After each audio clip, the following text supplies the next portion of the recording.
Hey, I'm Pat Monahan, and this is Patcast number 2. Thank you so much for sending all the love that you did about Patcast number 1 with Matt Nathanson. And his record, once again, is out now. You can check it out.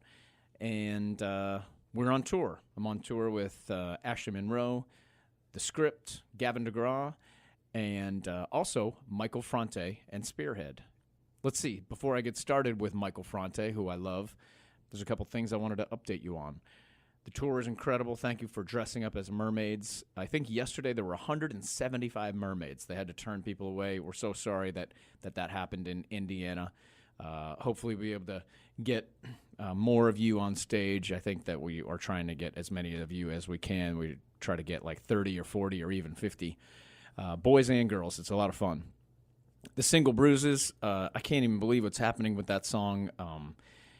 I just thank you. Wow, I didn't realize that a song about, kind of the heartache of life and how beautiful it makes us would be so impactful. But I'm so grateful because I love that song so much, and I feel like it represents me at a high level as a songwriter. Maybe it might be my favorite song that I've written that you've been able to hear so far. So I'm very excited about that. The game, 50 Ways to Survive. I think I've played as all of us. I've played as me and as Jimmy and Scott and also as Virginia. And I think Gabby is who I end up bonding with the most. Who in the hell is Gabby? You know who she is? She's at Crush Management. I got to do a podcast with her, find out how the hell she got a character in 50 Ways to Survive. Anyway, I'm not upset about it because I really love Gabby. And she kicks ass for me on the game. If you haven't downloaded 50 Ways to Survive, you should. It's a really fun game. This family, father and son team out of Iowa, they created this game based on 50 Ways to Say Goodbye. And the game is incredible. It's really fun. It's really tough, and then you get used to it, and then you start playing as other characters. And anyway, we're all having a blast with it. Doesn't matter how old you are. There's 5-year-olds and 10-year-olds that are loving it, and then guys my age, like 20-year-olds. So now I can get to one of my favorite artists of all time, and you'll hear why during this podcast. But Michael Franti from the Bay Area is today's podcast, and a couple of the other people from Spearhead joined us. So one of my favorite people ever, Michael Franti. A couple of the other people from Spearhead join us in this room, so I'm so glad you get to hear it. Thanks again, and here it is, Michael Franti and Spearhead. What do you do when nobody's looking? Nobody's looking. What do you do? What do you do when nobody's looking? Nobody's looking, looking at you. You got to get it while the getting is good. Laugh when you can, cry when you should.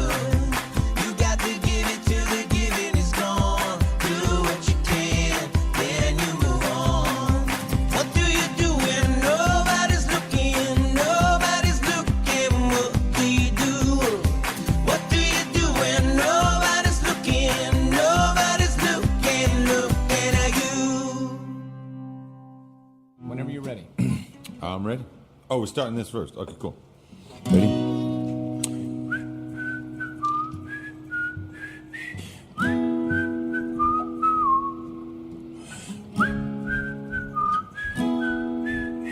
One, two, 1, 2. Here we go. Everybody wants me to be who they want me to be except you. But all I wanna do is be with you. They'll tell me that there's something strange I don't want to meet, nobody knew. But all I want to do is be with you.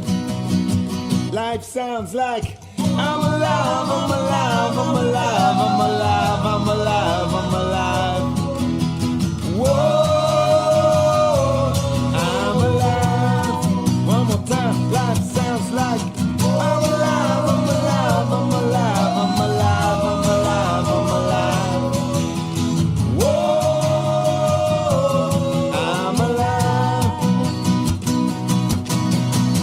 I can't afford the rent or remember check. checks I sit to pay off all my taxes and feed the president. But this one thing I remember, I only wanna be with you. I'll try this. How could every day something jumps in the way, gets complicated? I feel devastated when I'm feeling down. I only wanna be with you. That's it, Pat. Life sounds like I'm alive, I'm alive, I'm alive, I'm alive, I'm alive, I'm alive. Whoa, I'm alive. I'm alive, I'm alive, I'm alive, I'm alive, I'm alive, I'm alive. Whoa, I'm alive. Break it down now. You be Bonnie, I'll be your Clyde. Hop into my car and drive like fireworks. We will ignite through this San Francisco night. Like John and Yoko, like Ice-T and Coco, like Jay-Z, Beyonce, come be my fiance. Hey, soul sister, I'll be your mister. I don't wanna be no one night stand. How many ways can I say to help you understand that I only wanna be your man? Life sounds like whoa.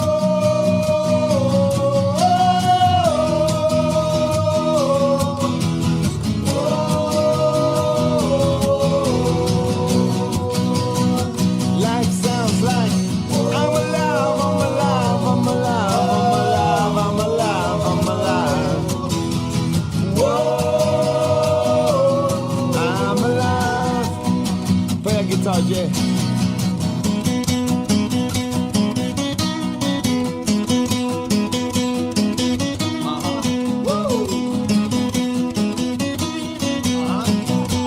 Jerry, play something. Go ahead, man.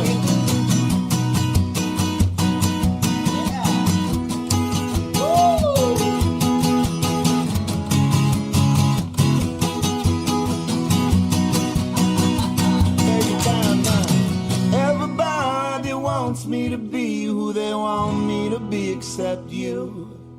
But all I wanna do is be with you. Life sounds like la la la la la la la la la la la. I'm alive, I'm alive, I'm alive, I'm alive, I'm alive, I'm alive. Whoa, I'm alive. Life sounds like I'm alive, I'm alive, I'm alive, I'm alive, I'm alive, I'm alive. Whoa, I'm alive. Pat, give us a little something. Sometimes I don't feel like I got it together, but then I remember I got sisters and brothers to get me where I need to go, and that's where I wanna be, right here with you. Whoa, oh, oh, whoa, oh, oh, whoa, oh, oh, whoa, oh, oh. San Francisco brought us together, sisters, sisters and brothers. Alive, I'm alive, I'm alive, even when I don't feel like I am. I'm alive. The heart keeps pumping, I'm alive. life keeps going. I'm alive, Here I I'm am. alive, I I'm wanna alive, be I'm showing. I'm alive, I'm alive, I'm alive, I'm alive, I'm alive, I'm alive. Whoa, I'm alive. Life sounds like I'm alive, I'm alive, I'm alive, I'm alive, I'm alive, I'm alive. Whoa, I'm alive. Everybody wants me to be who they want me to be except you. But all I wanna do is be with you. Let me do a drum solo real quick. Yeah. And then we'll finish it with a big stinger. Ready? Great. Thanks a lot. Pat, are you going to the party? What a great drum solo. Hey, you know, this song reminds me of something. By the way, everybody, I'm here with Michael Franti and Spearhead. Well, some of Spearhead. Mm-hmm. And I got so many questions, but I want to start with one that I always go to Wikipedia to find out what lies people write about people. Yeah. Is it true that you are currently in love with a woman who is an emergency room nurse? That's exactly right. Which poses two questions. Yes. One, is that the kind of woman it takes to manage a man like you? And two, how do you meet a woman in the emergency room? That's a problem in What itself. you do is, first of all, you get your eyes on the one that you want to meet. And then you go and you do something really stupid. Like, for me, I jumped off my garage roof, and I Did you really? I feigned faked a sprained ankle and broken head bone. And I went in there. Oh, my God. And, You really hurt yourself? No, I didn't do that. Oh, you didn't do that. Okay. You know where I met But her? you really are in love with a I woman. am. I mean, that's a tough She's- woman who can handle that. She is. She's an emergency room nurse, and she's also an amazing jewelry designer, too. Right. She does both things. But I met her in the audience at a show in Regina. You said Regina for anyone listening. Regina, yes. Regina. That's in Canada. It's a Canadian thing, man, yeah. And she lives in Saskatoon, to make it all even I love more that silly. place, man. Yeah, We were there a Saskatoon's couple great. years ago. Yeah, It's beautiful great there. town. It's like no other. Like all the landscape is Yeah. so weird. It's Yeah. like half desert and half some other weird thing. Yeah. And yeah. bridges, millions Yeah. of bridges. Yeah. Yeah. It's a great town. So I saw her like in the audience, and the power went out at the festival we were playing. So we just picked up some drums and we started like this drum jam, just to keep the vibe going. Yeah, cool. And I looked out and she was there, and she caught my eye, and we talked after the show, and we started texting each other. And for 3 years, we were just like phone and email and text friends. And then about 2 years ago, we graduated to being, best friends and lovers. cool. And she's super awesome. That's great, man. And she's at her brother's wedding today. Otherwise, she'd be here with us. Oh, that's cool. So you travel most of your life, right? Well, yeah, I travel a lot. 200 days a year most yeah. years. So I think that's about us yeah. too. So I try to bring my family out as much as I can, as Right. often as they're able to come out. And so your time in the Bay Area, it's pretty limited at this point, It's right? pretty limited. And It's so pretty limited. having someone who lives in Canada is It's just not not- as big a deal for not a a guy big like deal. us. Yeah. Yeah. Yeah. So I wanted to go back in time because you're someone that I admire maybe more than anyone else, and I want to tell you why, but I want to tell everybody why.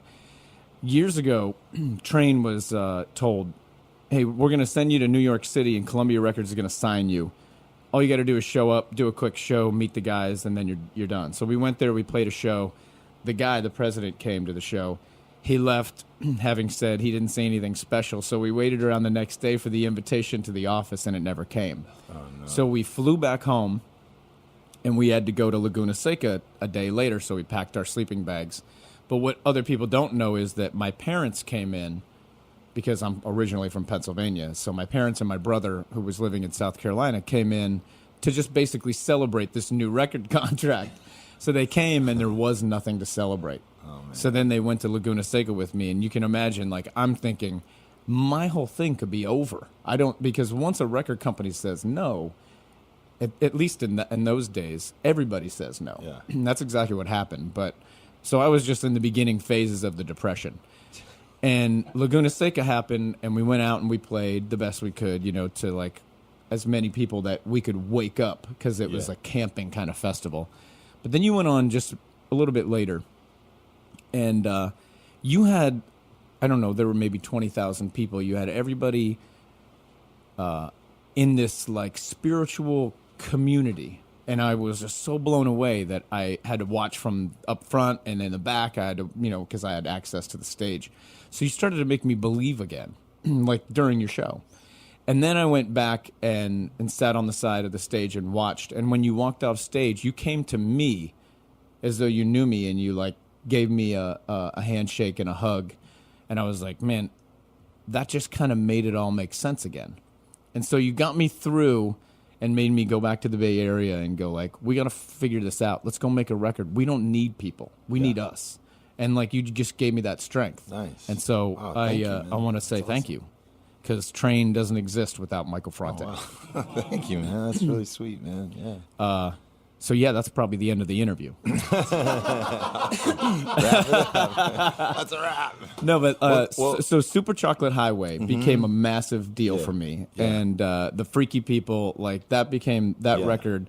What's that record's called? Stay Human. Stay Human. Yeah. That record meant everything to me too. But then you. your sound changed. Like you were like a rapper. Like that's what you did. Yeah. And I don't even know if your bands, you had other bands. I don't even know if they knew you could sing. Did you even know you could sing? You know, because you sing great. You know who was the only person who really believed in me as a singer was our bass player Carl. And Carl is like, we call him the pitch bitch, because like when you're singing harmonies, you know, if one person is like the tiniest bit out, he will go, "You're out." You know, you're not. You're like, and so he was watching our sound check the other day, doing the same thing. Yes, yeah. So when we started, when I started singing on it was on the Stay Human album, I think. It was the first songs I actually sang with like melody and not just rapping. I'd be in the studio like really late at night, like till 2, 3, 4 in the morning, like trying to like sing. And Carl was the one who would stay there with me and just go, do it again. You can do it. You got this, Mike. Believe me, it's just like this. Just pitch it up, squeeze your butt cheeks. And those were the times when you couldn't there was just no auto-tune, you could no. you can pitch it on and you couldn't film. even get back if you messed up. You couldn't like retrieve it. You just had to punch in, and that was it. I know, man. And you couldn't sample it and put it in other places in the song. You had to like just sing it everywhere in the song. Yep. And so he'd stay up with me late, and we'd sit there with the piano, and he'd hit a note, ding, ding, ding, ding, ding. You'd have to match it, and he was really the one who gave me the confidence, like, to express myself with melody. And then Charlie Hunter, also the great guitarist, who was in my band, The Disposable Heroes. He was another one who taught me about the power of melody. Because I always just believed like in the power of words and words. Me too. And rhyming. I always thought the same. It's like the most important thing. But there's a power in melody, And Europe proves it. Yes, when you go to Europe proves like. Because I mentioned when we're in Europe, which you do really well in, and I love knowing that when I see signs, Michael Franti and Spearhead, and everybody's so excited. Like I'm like, why aren't you excited about us? And then it's a whole different thing I got to go through with my therapist. But when people in Europe who English isn't a first language, that means everything to them. And I realized that while we were all in Michael Jackson phase, they were all in Michael Jackson phase as well. But ABBA. Meant everything to Europeans. So I end up writing a lot of songs with people from the Netherlands and also from what is that area called? The Norway and what's that? Scandinavia. Sorry, from Scandinavia, where that meant everything. And so melody, they didn't care what ABBA was saying. And that's why it was so big. Yeah. And the ABBA didn't even know what they were saying. They were Swedish. Yeah. And, like the song we just played, I'm Alive, when we first started it, it was just pointing the record. And I told Jay, I said, we need a song that just sounds like a bunch of people, like, out on top of a hill, and they're strumming guitars and playing tambourines, and then, like, another guy picks up a tuba, and another guy hits up, a Chinese flute or something, and then all of a sudden they all just go, whoa.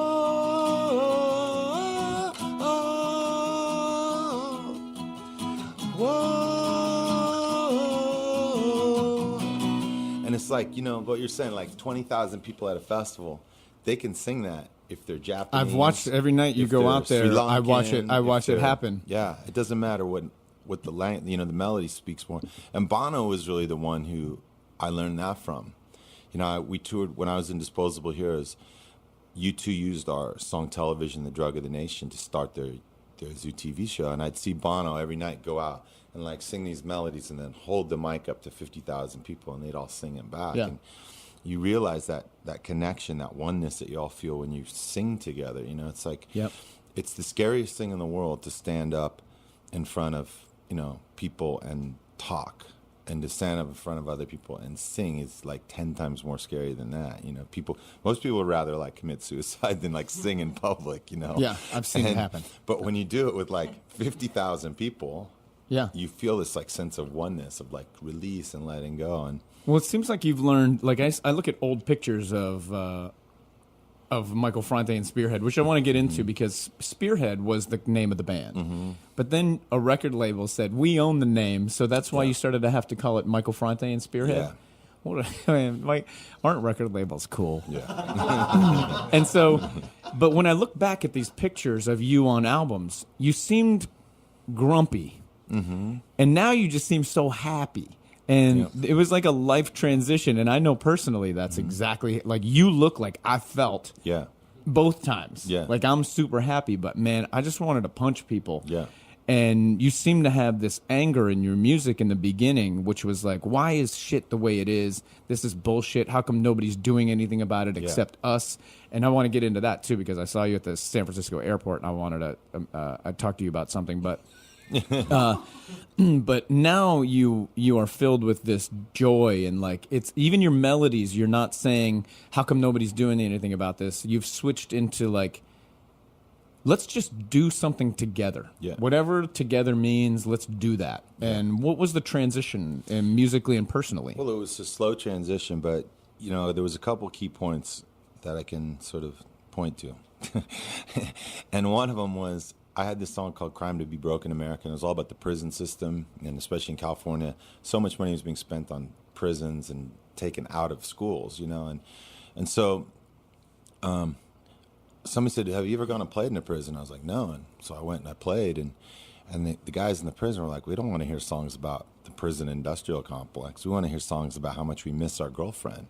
And we want to hear songs that make us get up and dance and forget that there's these 4 concrete walls surrounding us 24 hours a day. And the other experience was going to Iraq. And in 2004, it was 11 months after the war had started, I went to Iraq and I played music on the street there. And I really wanted to go there to see firsthand the human cost of war. And on the news, you just hear like the political cost of war and the economic cost of war, but nobody talked about what it was like for the people on the ground who were bombing and getting bombed. Yeah. And so I went there and I played music on the street for Iraqi civilians, and they'd say to me, we don't want to hear songs about, protesting the war. They were like, it's arrogant of you as an American to come here and sing that to us because we're getting bombed. Right. And you get to go home, Yeah. And so they said, sing us songs that make us laugh and dance and sing and clap our hands. And so I learned that there's like this incredible power in that. And also getting my head just out of like this framework of the 24-hour news cycle. Like you're thinking like, oh, these are the most important issues, like Eric Snowden, there's nothing more important than him. It's like, well, actually there is. And he's sitting right next to you playing with blocks on my living room floor. Yeah, exactly. And your so monkey? Like, yeah, my monkey. Still my pet monkey, yeah. So you have 2 children. I have 2 Speaking sons. of, yeah, that's exactly right. Your family teaching your Yeah. children that, hey man, we have to overcome. Yeah. And it's a big thing. You have how old are your children? My oldest is 26, and my youngest is 14.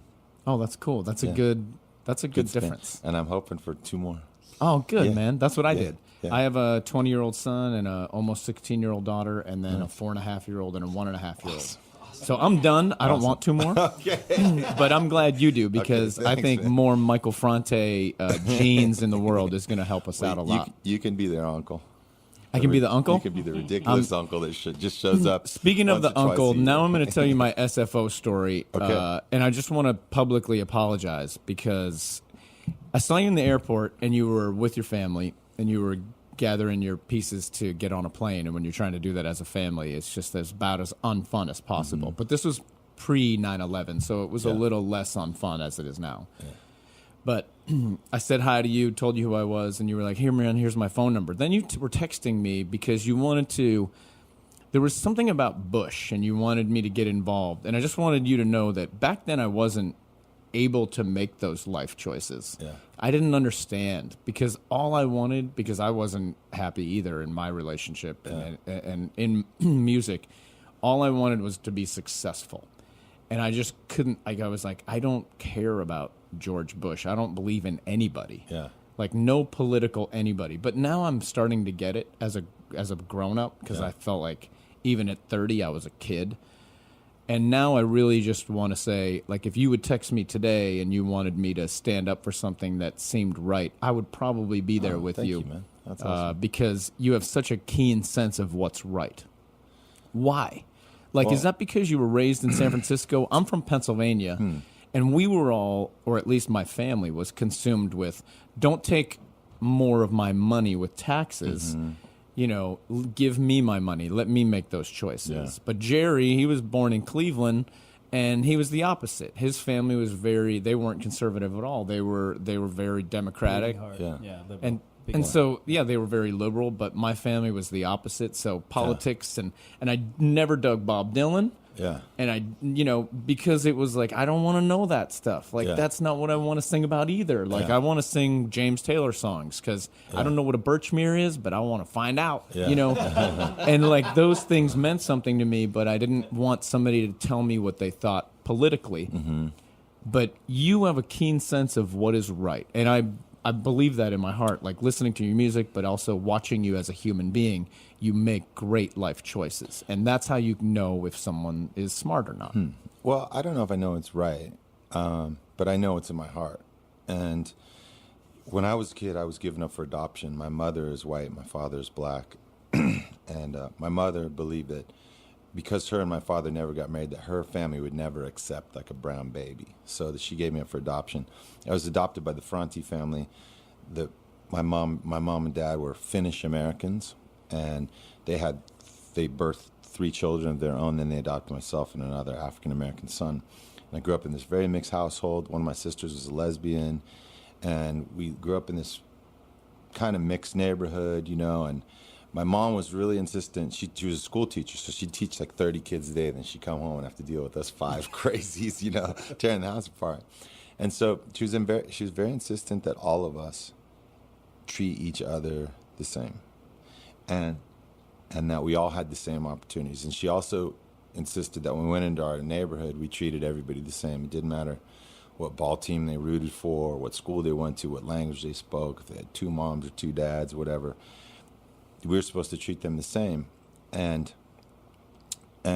so that's where all my social consciousness comes from. I've always believed that, our country is a community, and it's a team, and that, we pay taxes, and it goes to hopefully to serve the greater good, provide the resources that we all need to get by and live together as a community. And that when things aren't going the right way, or things or certain people are being left out of the equation, that it's up to the rest of us to reach down or reach to the side or reach up and help them to join us as a community. And that's where it comes from. And today my politics have really changed.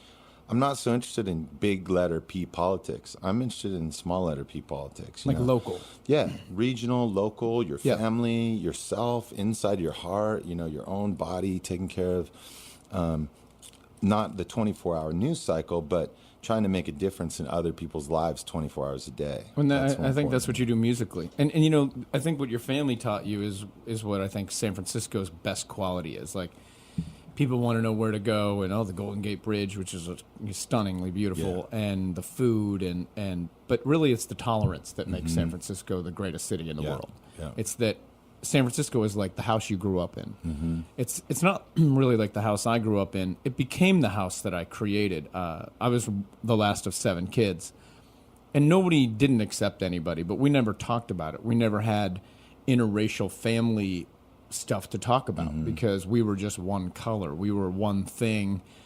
So it was so much easier. And then when I became friends with people of different colors, it wasn't an issue. I didn't know what words meant, because they weren't discussed in my family. No one said anything derogatory, but when I would hear words, I never knew what they meant. Yeah. And then when my black friends would say what they meant, I'd be like, "Oh, sorry," because I don't know. I'm 6. That the word didn't mean anything to me. I think I asked a kid what that word meant once, and he was like, "You fucking say that word to me again." And I was like, "Oh, I'm so scared right now. I don't know what happened." But I think about tolerance. I think about San Francisco. And I think about you and your music like that. And but then I wonder, with guys like Jerry, who's he's a super huge asshole sometimes. Do you accept Jerry? That's my question. Do you accept Jerry as being equal? In your heart. Yeah, I do. Because I can equally be that way too. But I as an adult, No, like you, Pat, I had to shake off a lot of stuff too. My father was an alcoholic, and I left home when I was 17, ran away, and came back. We had an intervention for my dad, and all of us in the family sat around and said, "You got to stop drinking," and he did. He stopped drinking. But then a couple months later, I left the house and was like, "Good riddance. I don't want to have anything to do with that." And I moved to San Francisco and just absorbed myself. And I was playing basketball at the University of San Francisco, but I lived a few blocks away from Haight Street, and so I'd go down to Haight Street in the day and hang out with hippies and punk rockers, and then go back to the basketball team. That's so cool, man. I think that's amazing. and so it took me a long time to really learn to be accepting of even my drunk father. You had a lot to be pissed off about. Yeah. And do you know your biological parents? I do know. Yeah. And so, that's one thing. It's like, man, but at the end, like I try to tell my own son this, who's 20, and he goes through phases of being angry at me. And I remember that myself. Mm-hmm. Like I had alcohol issues in my family too, that I just was like, man, I don't know how to not be pissed off about that. How come my family couldn't be like that other family? Yeah. But once you get through the I want to blame my parent phase, then you start to go into some other stuff. Yeah. And now this phase of life, I think at our age, it's more like there's nothing to be mad about anymore. Yeah. Like it's a waste of time. Yeah. And the more time I spend being angry, the less time I spend on productive. influencing positively. Yeah. And that's the way I used to be with radio. Mm-hmm. Like when Train disappeared for a while, it was because I was busy hating on everything on the radio. That sucks. Oh, that blows. And it's just like that just keeps you from doing good work. Yeah. And then my manager, I remember getting upset about a tweet, and he was like, "Man, you think about the wrong shit, man. You just got to focus on some, look at all the good stuff in your life. You're really dumb." Yeah. It's kind of, that's why I hurt Jerry's feelings all the time. I just focus on, like, instead of hating on the radio, I just go right after Jerry. Yeah, he's my scapegoat.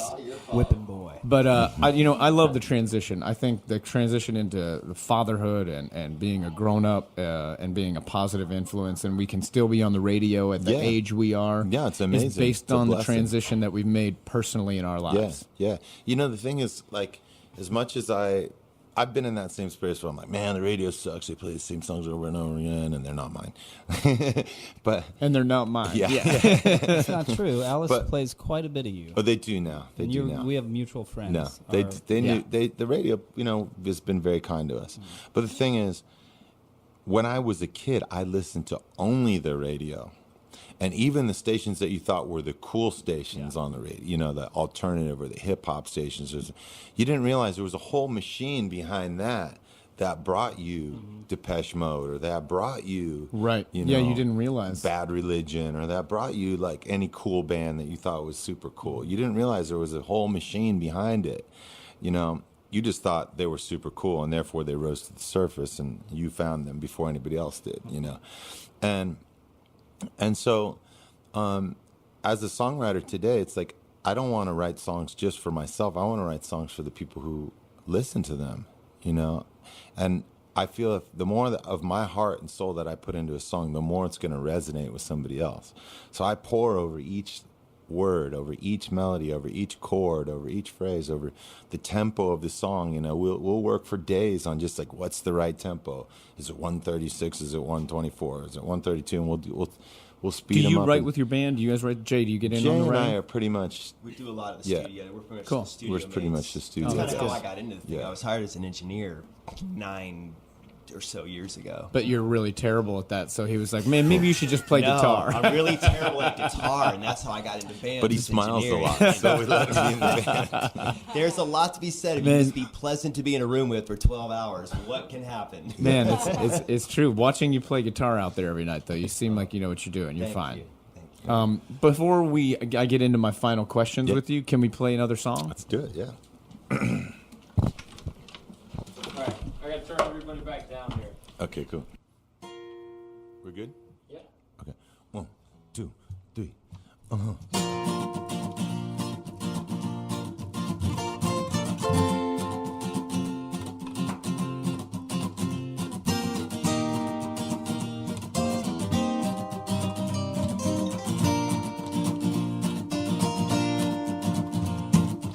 wake up in the morning at 6 o'clock. They say there may be rain, but the sun is hot.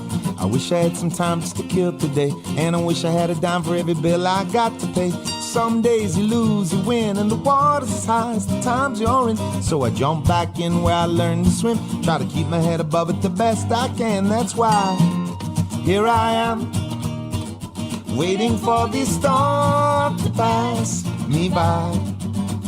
And that's the sound of sunshine coming down, coming down. That's the sound of sunshine coming down, coming down, down, down. Hey, hey, hey, hey,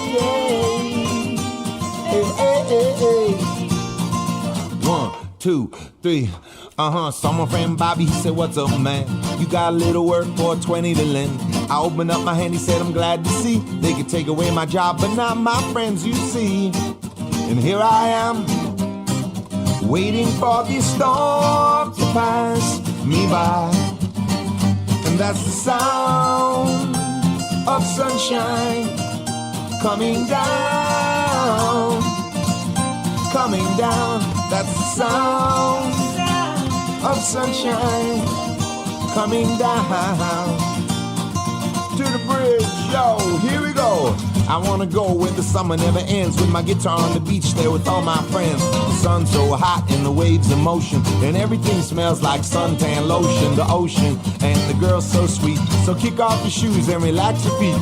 They say that miracles are never ceasing, every single soul needs a little releasing. Stereo bumping till the sun goes down, and I only wanna hear that sound.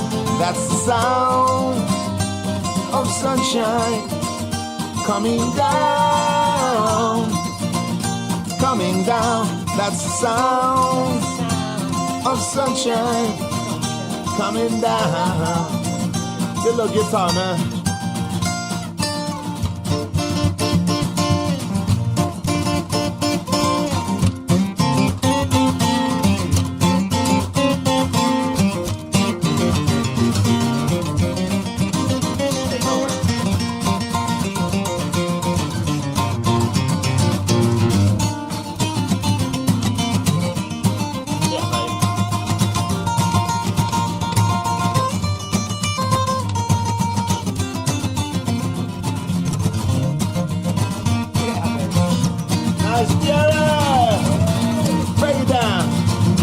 You're the one I wanna be with when the sun goes down.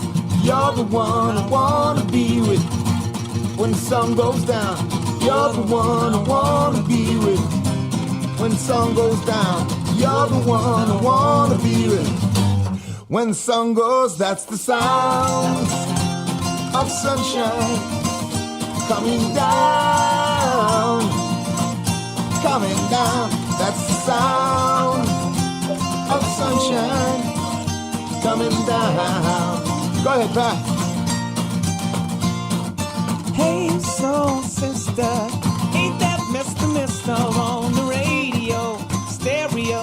The way you move ain't fair, you know. Hey, soul sister, I don't wanna miss a single thing you do. Ooh, I don't wanna miss another thing you do. You do. That's the sound of sunshine coming down, coming down. That's the sound of sunshine coming down. Go ahead, Gina. When I look in your eyes, it's no surprise. I feel the love in my heart, that's right. It's just like the sunshine, ain't nothing I can do. But if the rain comes, then we know we'll be getting through. And it's problems that we see, yeah. Cause I got Pat, I got who else? Michael, Franti, and Jay, and Jerry up in here. Yeah, we're doing our thing, keeping it happy, cause you know we already been through all the pain. Yeah. That's the sound of sunshine coming down, coming down. That's the sound of sunshine coming down. down, down, down. Hey, hey, hey, hey, hey, hey, hey. One more time. Hey, hey, hey, hey, hey, hey, hey, hey. When the sun goes down.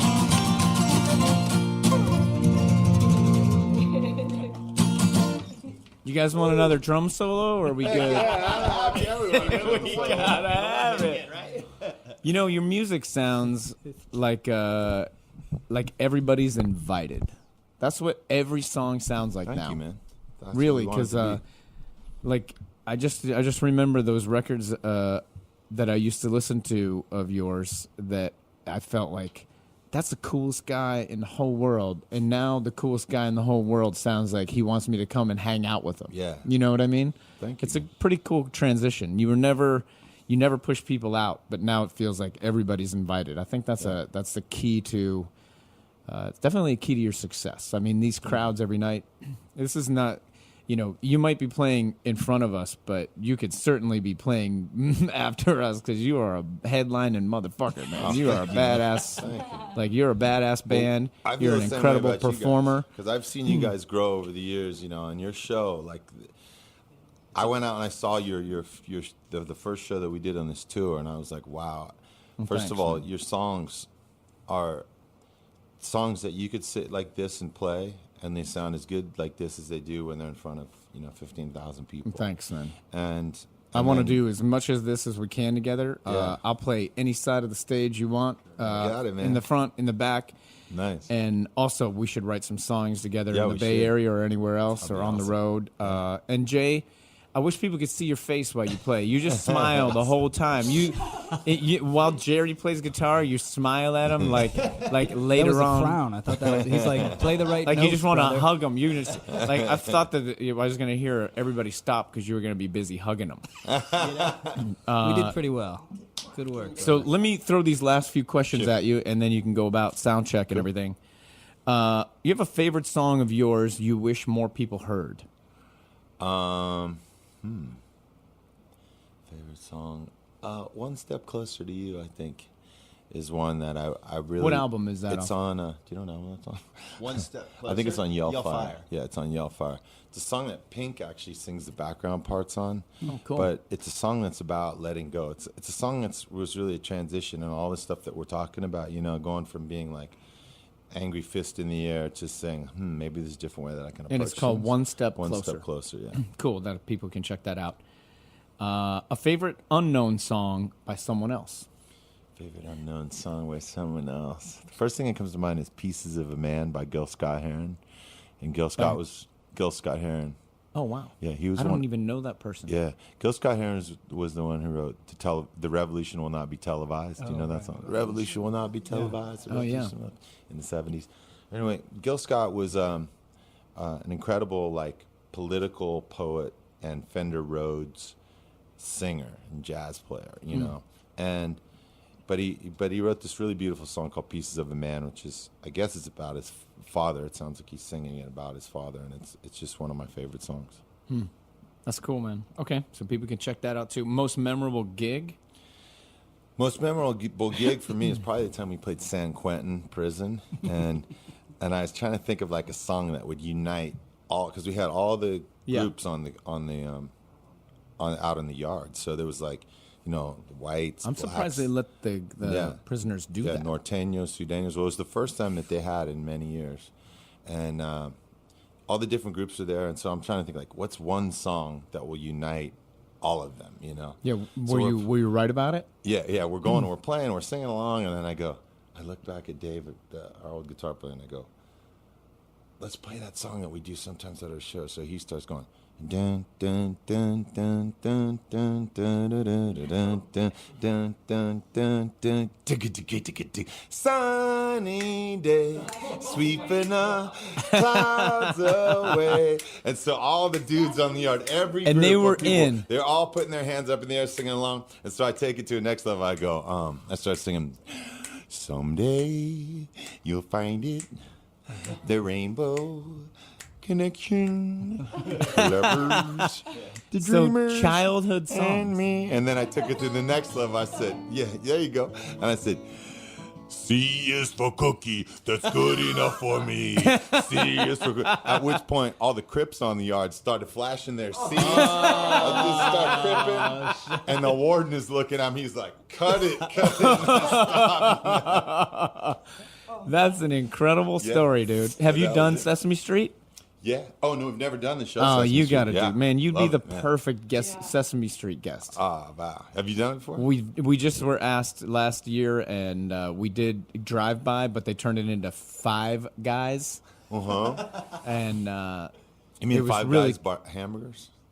we Doesn't Dave it was Matthews kind own a of it was hamburger kind of chain like called that, yeah. Five Guys Barbecue or something? And so we did it with the Count and Elmo. Wow. Yeah, it was pretty amazing. Yeah, that's awesome. So here's another one that's pretty cool. This question. These are not my questions. Okay. These are my wife's questions. Oh, nice. So if you are unhappy with any of them, Blame I it will on give her. you her cell phone number and email address. Is there an idol that you're afraid to meet? You know how, have you met any of your idols where you're like, Oh, I think you shit? mean like American Idol. I was going to say like Clay Aiken or something. Like, I don't know.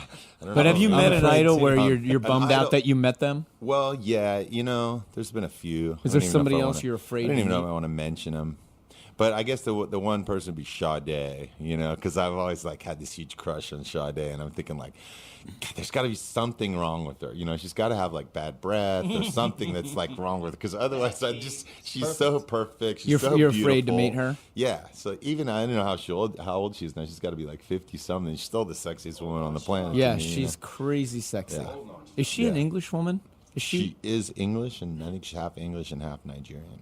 Yeah. I think that her show has been said by people who love hip hop and rap to people who love what I do, that she's the best show you can see. Yeah, I've seen her There's show. no and better it's show. unreal. I've never It's seen it. unreal. Her band is so great. Yeah. And one interesting thing about her is that Sade is actually a band. That's the name of the band. Sure, right. And it's her first name, but it's the name of the band. All five guys in the band are incredible. And her music musicians. leader, is he the bass player? Stuart Matthewman, yeah.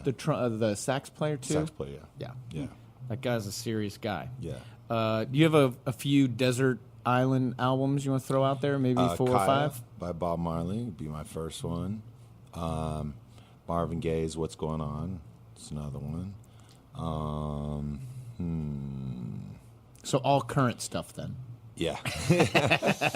Current stuff, A lot of current it's influences. funny. It's like Jay and I are such fans and devotees of pop form. So But you're listening to songs yeah, more than we- albums. we That's the download- thing. Exactly. I haven't bought an album in so long, but I download know. like every song that I hear on the radio. Every song, like I'll download songs that just if they're in the top 10 in iTunes, I just download them because I figure. And it's like a study as It's a well, study, yeah. because instead of like hating on it, you're like, man, all that I could learn from yeah. this. How can I learn from it? Exactly. You know And what? make great songs and Yep. be able to communicate with as many people as you can reach. And you know? meaning youth, Yeah. Yeah. because it's hard to keep the crowd from the beginning Yeah. and earn More. of fans from the future. Yeah. That's a hard thing to Yeah. do.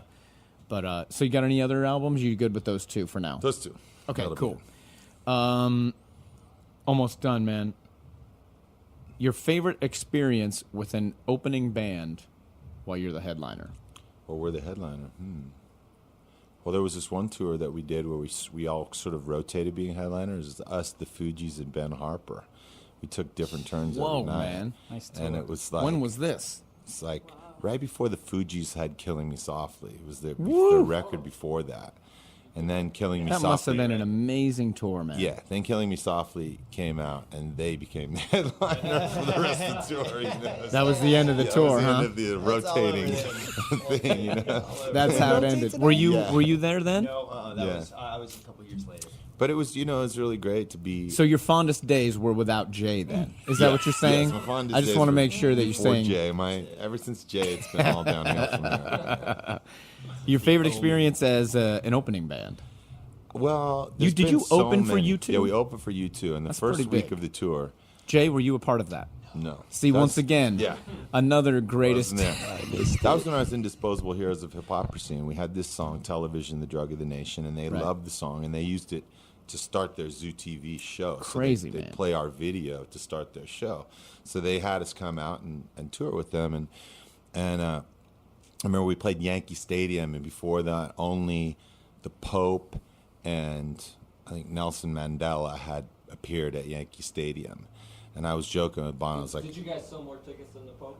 I'm not sure. I think so. But I was joking with Bono. I was like, well, see, there was Mandela and the Pope, and then my band, and then you guys, because we opened for you. Yeah, we were third. All right, just kidding. That sounds like. But Bono, like after the first week of the tour, he comes over and he goes, Michael, can I have a quiet word with you? And I was like, sure, man. Is everything all right? He goes, everything's fine. It's just this one thing. And I'm thinking like, crap, we're getting kicked off the tour, And he goes,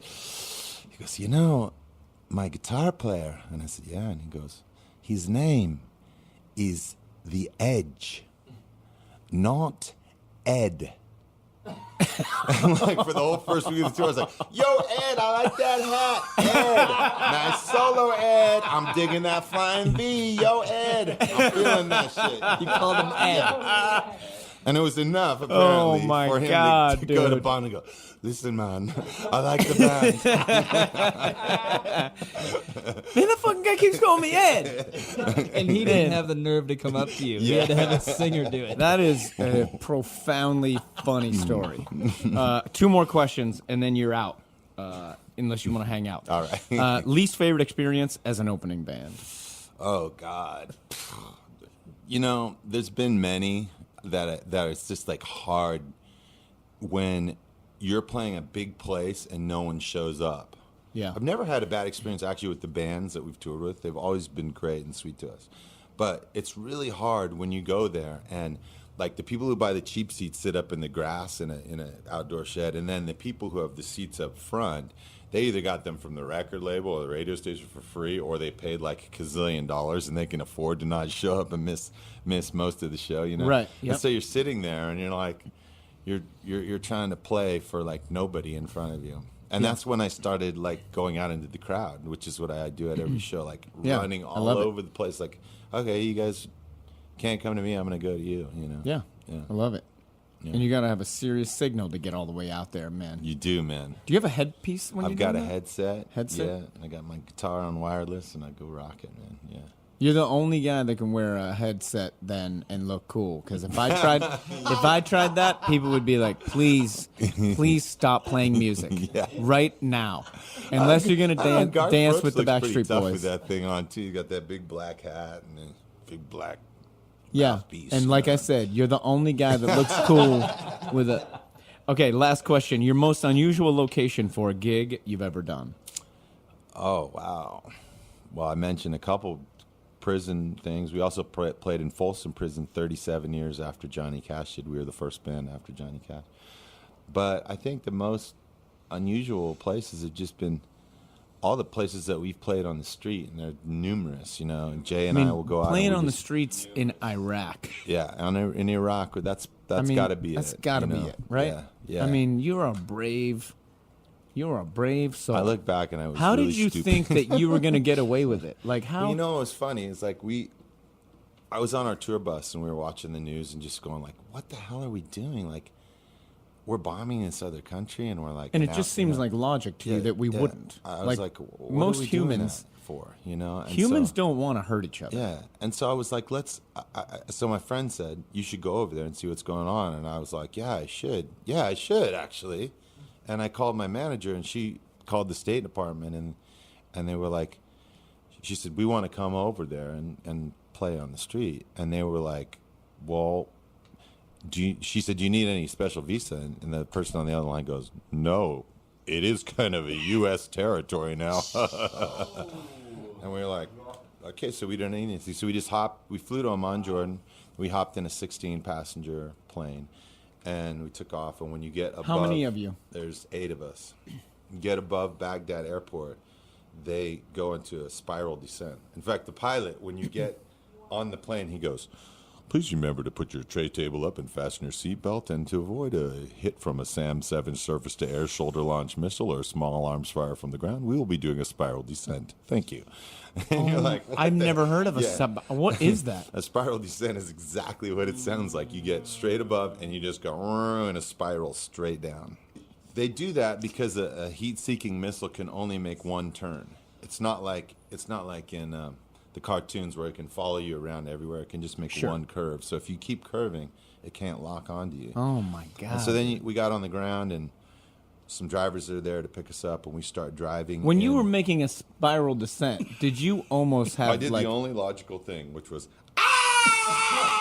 Did you? it's like being on a roller coaster. It really is. It's like being on a roller coaster. Oh Yeah. my God! And You you didn't see- confess to being gay like in Almost Famous. Remember in Almost Famous, the plane's going down. I'm gay, and then they land, and he's like, "Oh shit!" Yeah. You're looking out the window and you're seeing the ground because it's like the plane is tilted sideways and you're going down. And then when we got on the ground, it's kind of this exhilarating ride, and you show them your passport, and they're looking. Are you do you have any medicines? Because that was the only thing. They didn't even care if you brought in weapons, because there was all these mercenaries and people that were going to work for these private armies like Blackwater and stuff. So Right. They didn't even care if you brought in weapons. They just wanted to know if you had medicines, because medicines were being sold on the black market for lots of really? money.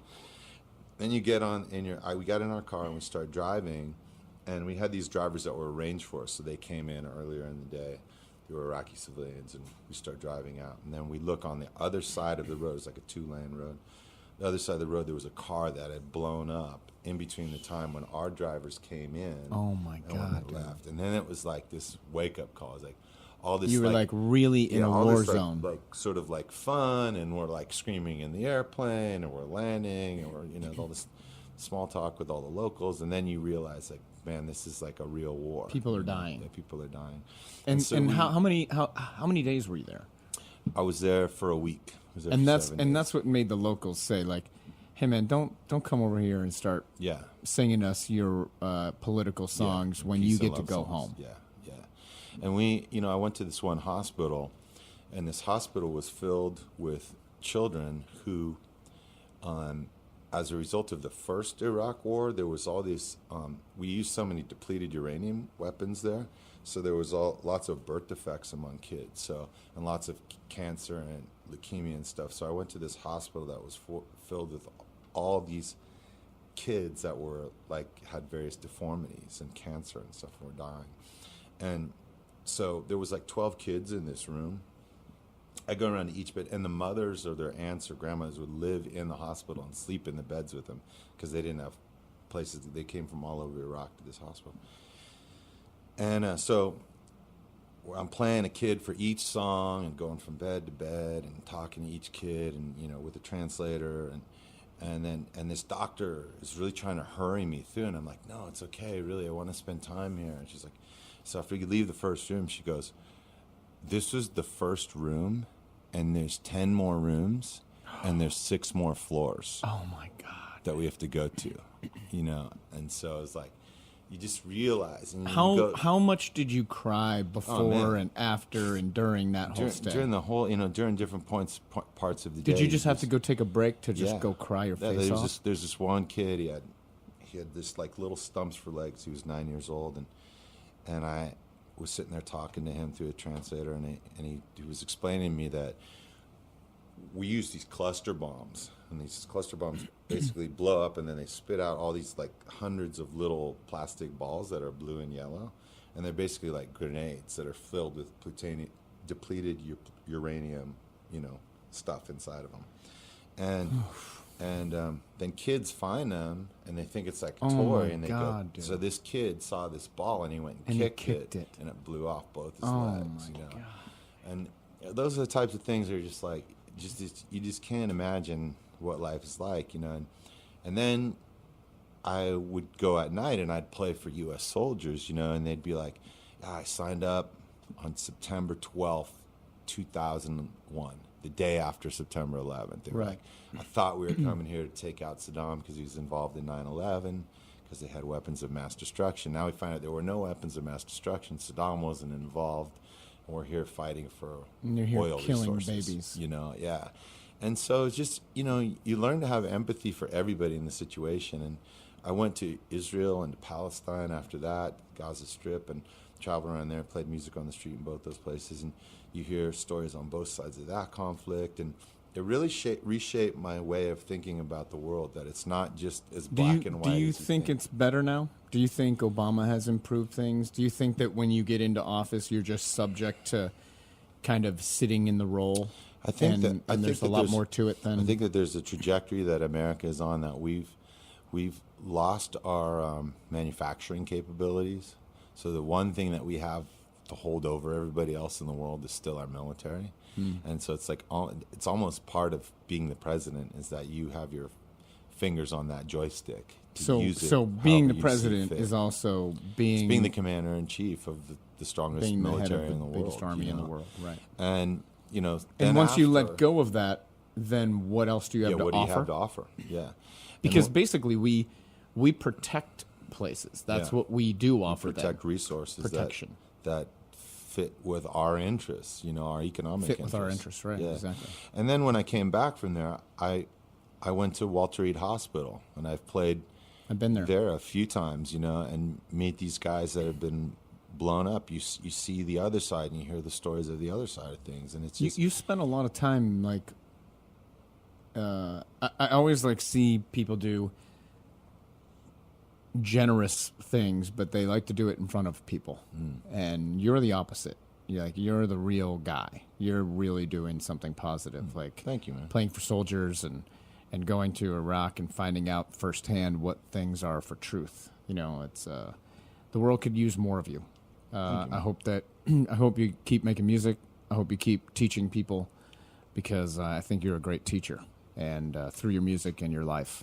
And your kids are real lucky to have you. And I hope that you have a bunch of more kids, because we could use more of that. I hope all of your kids look like me. They will. because I am frickin' beautiful. We have a great surgeon who can take care of that. All right, Michael Franti and some of the parts of Spearhead. One of my favorite things that I've ever done is this interview. So thanks for doing it. Thank you, man. Appreciate that. All right. Peace. You guys are really late for sound check. I thought this was our sound. No, you're not, actually. Well, there you had it. Michael Franti and Spearhead. Those two songs, man, they're addictive characters to be around. They make addictive music that you just want to be around all the time. Their live show is infectious. Everything about them is lovely and positive. And I'm so glad that they represent the Bay Area along with us. It gives us a great name. So there you have it. Michael Franti and Spearhead, and we'll see you next time.